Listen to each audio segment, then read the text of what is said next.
Yine o bağ olaydı, seni tez tez göreydim, gəleme söz vereydim. Her gün bir yeni nəğmə, her gün bir yeni ilham. Yazaydım səhər axşam, arzuya bak sevgilim, tellerinden ince mi? Söyle, yüreğince mi? Yine o bağ olaydı, yine size geleydik, danışaydı, güleydi, ürkek bakışlarınla ruhumu dindireydi, beni sevindireydin. Gizli söhbət açaydı, ruhun ehtiyacından, kardeşinden, bacından çekinerek çok zaman söhbəti değişeydi. Benimle işeydi, yine de bir vuraydı, kalbimiz gizli gizli. Sen ey esmer ben izli, yine o bağ olaydı, yine o kumlu sahil. Sular öteydi dil dil, saçın kimi kıvrılan dağlara dalaydım.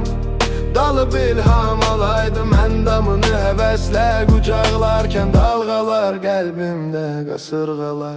Fırtınalar coşaydı, kıskançlıklar doğaydı, məni irsim boğaydı, cumup alaydım seni dalgaların elinden, yapışaydım belinden. Hayalımız üzeydi sevda denizlerinde, lepeler üzerinde ilamımın yelkeni. Zerrin saçın olaydı, sular hırçın olaydı.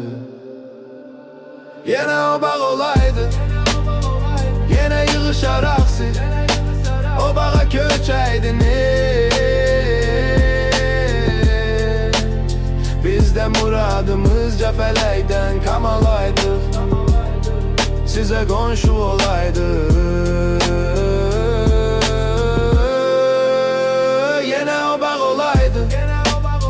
Seni tez tez göreydim, kaleme söz vereydim. Her gün bir yeni nəğmə, her gün bir yeni ilham. Yazaydım səhər axşam, arzuya bak sevgilim, tellerinden ince mi? Söyle, yüreğince mi?